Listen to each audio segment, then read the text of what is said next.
السلام علیکم دوستو، ہسٹری فیکٹس میں خوش آمدید۔ باغی سرداروں میں سے دو خاص طور پر یہ تصور کرتے تھے کہ قیادت پر ان کا حق ہے اور وہ خان کے اس مرتبے کے لیے ایک نو آموز لڑکے کی نسبت زیادہ موزوں ہیں۔ چنانچہ انہوں نے ایک دوسرے کے ساتھ اتحاد کر لیا اور دوسرے قبائل کو بھی آمادہ کرنے کی صحیح کی کہ وہ ان کا ساتھ دیں تاکہ وہ اس 13 برس کے ناتجربہ کار تیموجن سے ان کی گلو خلاصی کرا سکیں۔ ان کی زیر کمان 30,000 آدمیوں پر مشتمل لشکر جرار تھا۔ باغیوں کے ان دو سرکردہ رہنماؤں کے نام تیچوٹ اور چامورکا تھے۔ اس واقعے کو تاریخ کے دوسرے زاویے سے دیکھیں تو بخوبی اندازہ ہو جائے گا کہ تیموجن کے اہل قبیلہ اور اتحادی قبائل یازو نکی کی آنکھیں بند ہوتے ہی کیوں دل ہار بیٹھے۔ اس کی وجہ ان کی قیمتی جانیں اور چراگاہ ہی تھیں۔ اس سے قبل وہ یازو نکی کی ہیبت تلے محفوظ تھے۔ وہ انسانوں کی ایک ایسی بستی تھی جہاں قانون جنگل کا چلتا تھا، لیکن انہیں شک تھا کہ یازو نکی کے بعد اس کی بیوی ان کی قطعاً حفاظت نہ کر سکے گی۔ چنانچہ جب تیموجن باپ کو زہر دیے جانے کی اطلاع پا کر پہنچا تو سارے لوگ جا چکے تھے۔ تیموجن کے کانوں نے سنا، اس کی ماں دہائی دے رہی تھی، واپس چلو واپس چلو، یازو نکی کا بڑا بیٹا تیموجن بڑا دلاور ہے، وہ آ رہا ہے اور تمہاری مکمل حفاظت کرے گا جیسے یازو نکی کرتا تھا۔ لوگوں کا جواب تھا کہ یازو نکی کے دیدہ اور نادیدہ دشمنوں کی طاقت اس 13 سال لڑکے سے بہت زیادہ ہے۔ وہ ہمیں گاجر مولی کی طرح کاٹ کر ہماری عورتوں اور مال مویشی ہانک کر لے جائیں گے۔ اور بات کچھ غلط بھی نہ تھی، کیونکہ خانہ بدوشی کے اس ماحول میں وہ ایک کشتی پر سوار تھے، کوئی نہ تھا۔ یازو نکی کے زیر تصرف علاقہ پانی کے لحاظ سے بہت زرخیز تھا۔ 2 ندیوں کا پانی اسے سیراب کرتا تھا، چارہ وافر تھا اور پینے کے پانی کی قلت نہ تھی۔ یہ 2 خوبیاں اس دور کے لحاظ سے ایسی تھیں جس کی حفاظت کے لیے جنگجوؤں کی تلواروں کی ضرورت تھی۔ بہرحال یازو نکی کی بیوی اولان کے شور شرابے کے باوجود بھی لوگوں کی ایک اکثریت انہیں چھوڑ کر چلی گئی تھی، اور جو لوگ پیچھے رہ گئے وہ تعداد میں بہت قلیل تھے اور جنگجوؤں کے لحاظ سے کسی خاص درجے پر فائز نہ تھے۔ جب تیموجن نے اپنے قبیلے کا پھریرا اپنے ہاتھ میں لیا تو مستقبل سوائے غیر یقینیت کے علاوہ کچھ نہ تھا۔ ایک اکثریت جو مغلوں کو چھوڑ کر گئی تھی، ان میں کئی بڑے نام تھے جن کے ساتھ سینکڑوں تلواروں کی تعداد تھی۔ اگر یہاں پر یازو نکی کے ایک بڑے دشمن کا ذکر نہ کیا جائے تو واقعات کا تسلسل ایک ٹوٹی زنجیر کی مانند ہوگا۔ ہاں، تو میں بات کر رہا ہوں ترگا تائی کی۔ تائی جوت قوم کا یہ سردار ترگا تائی اپنی قوم کے لیے بہت کچھ کرنے کا متلاشی تھا تاکہ وہ اسے محکوم قوموں سے نکال کر حاکم قوموں کی تلوار کی کاٹ کے سامنے ان کی مجال نہ تھی کہ سرائے گوبی کے اس پار بری نیت سے دیکھ سکیں۔ جب یازو نکی کی مرنے کی خبر ان تک پہنچی تو تائی سردار خوشی سے دیوانہ ہو گیا۔ اس نے سمجھ لیا کہ جس گھڑی کا وہ برسوں سے انتظار کر رہا تھا وہ وقت آن پہنچا ہے۔ اس نے اپنے قبیلے کے لوگوں کو اکٹھا کیا اور انہیں یہ خوشخبری دی۔ لوگوں نے دریافت کیا کہ اب کیا لائے عمل اختیار کرنا ہے۔ تائی سردار کا جواب تھا کہ تم لوگوں کو ایسی وادی میں نہ لے چلوں جہاں کا موسم خوشگوار اور پانی اور گوشت وافر ہے، جہاں بری اور ترچھی آنکھوں والی عورتیں ہیں اور وہ ان کی راہ تک رہی ہیں۔ یہ سننا تھا کہ جوت قوم کے وحشی دیوانہ وار کھڑے ہو گئے اور بولے، آگے بڑھو، ہم تمہارے ساتھ ہیں۔ جنگ کیا تھی؟ لوٹ مار کا بہانہ تھا۔ اس جنگ کے لیے لوٹ مار ہی طرح امتیاز تھی۔ اشارے کی دیر تھی کہ وحشی لوگ ٹولیوں کی شکل میں شور مچاتے شمالی گوبے کی طرف چل پڑے اور دن رات منزلوں پر منزل عبور کرتے ہوئے مغلوں کی زمین پر جا پہنچے۔ مغل خیموں میں ہو کا عالم تھا، مزید یہ کہ حملہ بے خبری میں کیا گیا تھا۔ وحشی تائی جوت قوم کے لوگ ہر خیمے میں گھس گئے اور قتل و غارت اور لوٹ مار شروع کر دی۔ اگر ایک مرتبہ یہ کانٹا نکل جاتا تو ترگا کا ہاتھ روکنے والا کوئی نہ تھا۔ جب ترگا نے تیموجن کے خیمے پر حلہ بولا تو اس کی ڈال بننے والا کوئی نہ تھا سوائے تیموجن کے ستیلے بھائی کسار کے۔ تیموجن نے عافیت اسی میں جانی کہ جان بچائے اور بھاگ نکلے۔ کسار نے گھسپیٹیوں پر اندھا دھند تیروں کی بارش کر دی جنہوں نے مخالفین کی پیش قدمی کو روکا۔ اس ہنگامے کا فائدہ اٹھا کر تیموجن بچ نکلا اور گھوڑی سر پٹ بگاتا چلا گیا۔ بعد میں قصار بھی اس کے پیچھے آ گیا۔ دشمن بھی ہار ماننے کے لیے تیار نہ تھا۔ وہ جانتا تھا کہ تیموجن کو قابو کرنے کا یہ سب سے بہترین موقع ہے، چنانچہ وہ کوئی غلطی کرنے پر تیار نہ تھا۔ تیموجن کا تعاقب اس نج پر کیا گیا کہ کب تک اس کی گھوڑی اس کا ساتھ دے گی، آخر کہیں تو یہ تھک کر گرے گی۔ ادھر تیموجن اور اس کے بھائی قصار کی کوشش یہ تھی اس کھلے میدان سے جلد از جلد نکل کر پہاڑوں کی اوٹ یا درختوں کی آڑ مل جائے تو پھر ان سے بچ نکلیں گے۔ تعاقب مسلسل جاری تھا اور شام کے مہیب سائے چلتے جا رہے تھے۔ ان سایوں میں کوئی جان بچانے کی جدوجہد کر رہا تھا۔ ان سایوں میں کوئی بچنے کی جدوجہد کر رہا تھا۔ تیموجن کو اس بات کا علم تھا کہ ان کی سکت کم ہو رہی ہے اور اگر انہیں آرام اور خوراک میسر نہ ہوئی تو وہ مزید چل نہ پائیں گے، اور تعاقب کرنے والے بھی انہیں آرام کی مہلت دینے پر تیار نہ تھے۔ آخر خطرہ سر پر آن پہنچا۔ اسی افراتفری میں وہ اور اس کا بھائی قصار بچھڑ گئے۔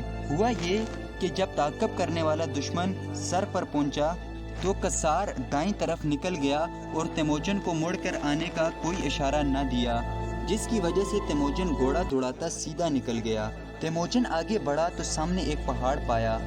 اس کے پیچھے مڑنے کا کوئی موقع نہ تھا، چنانچہ گھوڑی بگاتا سیدھے پہاڑ پر چڑھ گیا۔ دشمن بھی غافل نہ تھے، انہوں نے اسے پہاڑ پر چڑھتے دیکھ لیا تھا، چنانچہ پہاڑ کا محاصرہ کر لیا گیا۔ تیموجن پہاڑ کی چوٹی پر چڑھ کر رک گیا۔ اسی اور اس کی جان نثار گھوڑی کو آرام تو میسر آ گیا تھا، لیکن توانائی کہاں سے لاتے؟ جانور اور انسان دونوں کے پاس کھانے پینے کو کچھ نہ تھا۔ چند روز وہاں گزرے تو حالت غیر ہونے لگی۔ اب اس کے سوا کوئی چارہ نہ تھا کہ کوشش کر کے دشمن کا گھیراؤ توڑا جائے۔ جیسے تیسے کر گھوڑی دوڑا کر پہاڑ سے نیچے تو اتر آیا، لیکن بھاگ نہ سکا۔ دشمن کے تازہ در گھوڑوں کے سامنے اس کی گھوڑی کچھ نہ چلی۔ جلد ہی وہ دشمن کے نرغے میں تھا۔ حاکم کے مطابق اسے زنجیر سے باندھ لیا گیا۔ ترگا تائی کو اطلاع بھیج دی گئی کہ اس کا دشمن زندہ گرفتار کر لیا گیا۔ یہ بات سن کر اس کی خوشی کی کوئی انتہا نہ تھی۔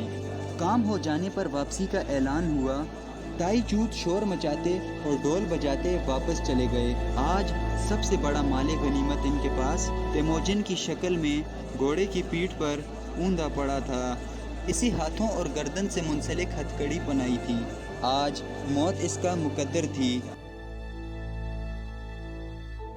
ہر بار لٹ چکا تھا۔ اسے اپنی ماں، بہن اور چھوٹے بھائی کی کوئی خبر نہ تھی۔ ان حالات کی وحشت میں تیموجن جوت قبیلے کا قیدی بنا کر لے جایا جا رہا تھا، لیکن قدرت کو تیموجن کی زندگی منظور تھی۔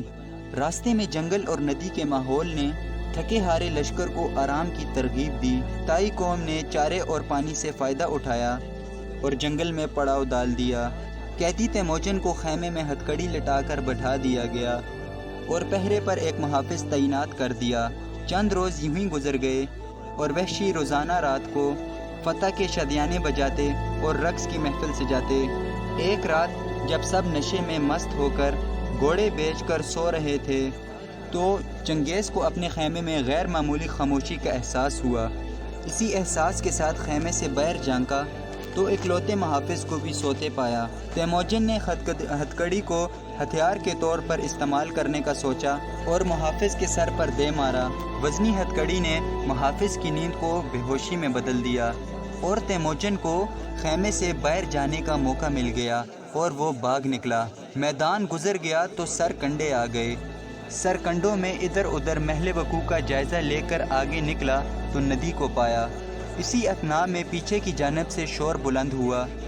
وہ سمجھ گیا کہ محافظ جاگ گیا ہوگا اور اس کے شور مچانے پر اس کا تعاقب شروع ہو گیا۔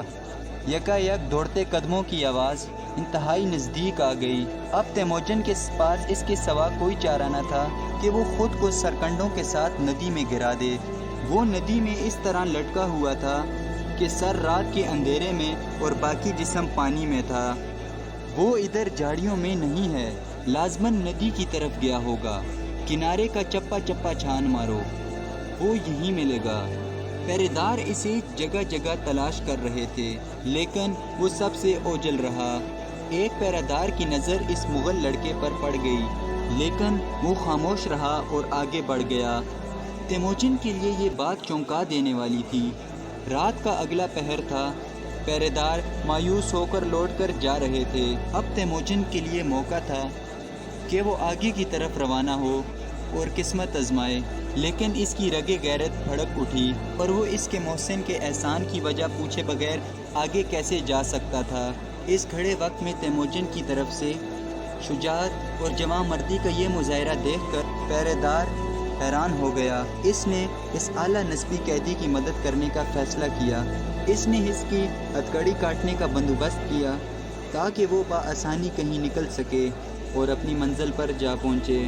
اس دوران وہ اپنے بارے میں تفصیلات بتا رہا تھا کہ وہ کس طرح اس لوٹ مار گروہ میں شریک ہوا۔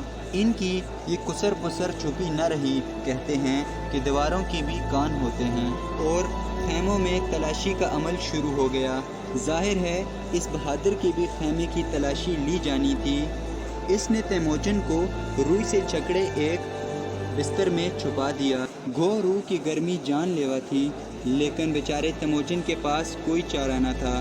اسے تلاش کرنے والوں نے روئی میں نیزے چبھائے اور ان میں سے 2 نیزوں نے اسے زخمی بھی کیا، لیکن وہ خاموش رہنے پر مجبور تھا۔ بہرکیف یہ خطرہ بھی ٹل گیا اور اس کے محسن نے اس کو وہاں سے نکل جانے کا مشورہ دیا۔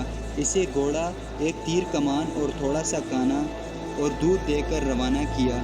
تیموجن بدقسمتی کے سائے کو چیرتا ہوا اپنی سرزمین کی طرف روانہ ہوا، لیکن وہاں خاک اور راکھ کے سوا کچھ نہ تھا۔ اس کے قبیلے کی بچی کچی آباد مختلف قبیلوں میں گوشہ عافیت تلاش کر رہی تھی۔ تیموجن کے سامنے اولین ترجیح اس کے خانوادے اور منصب کی بحالی تھی۔ جلد ہی اسے اپنی ماں اور بہن کی بے بسی کی تصویر بنی۔ اسے اپنے دوست کے خیمے میں ملی۔ بچھڑا ایک دوسرے کو زندہ سلامت دیکھ کر یوں ملے جیسے دوسرا جنم مل گیا ہو۔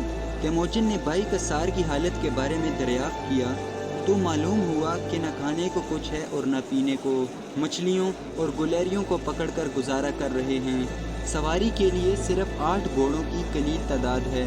اب تیموجن کے سامنے سوچوں کا انبار تھا اور وہ اس میں غرق ہوتا نظر آ رہا تھا۔ وہ وقت کے الٹے بیتے دائرے میں اپنے لیے مقام تلاش کرنا چاہ رہا تھا، لیکن بے سر و سامانی بار بار آڑے آ رہی تھی۔ اس نے قبیلے کے بچے کچے لوگوں سے رابطہ کیا اور حق سرداری استعمال کرتے ہوئے 1 گھوڑا، 1 اونٹ، 1 بیل اور 1 بیڑ کا مطالبہ کیا، جو پورا کر دیا گیا۔ وہ کمزور تو تھا لیکن شکست خوردہ نہ تھا۔ اس کے حوصلے بلند تھے اور وہ حالات سے لڑ جانے والا تھا۔ اس مشکل حالات میں اس کا ذہن ہر سو دوڑ رہا تھا۔ کبھی اسے بورتی کا خیال آتا تو کبھی سسرال سے مدد مانگنے کا خیال آتا، لیکن غیرت آڑے آ جاتی۔ حلقہ احباب میں جھانکنے پر اس کے سامنے اس کے دوست وانگ خان کا نام آیا، لیکن اس بے سر و سامانی کے عالم میں وانگ خان کے دربار میں جانا اپنی بےزتی تصور کرتا تھا۔ اس کا خیال تھا کہ تھوڑی عددی قوت حاصل ہو جانے پر وہ ایک سردار کی حیثیت سے دوسرے سردار سے ملنے جائے گا۔ جلد ہی وقوع پذیر ہونے والے ایک واقعے نے اس کی راہ ہموار کر دی۔ دوستو، آج کے لیے اتنا ہی، ملتے ہیں اگلی ویڈیو میں۔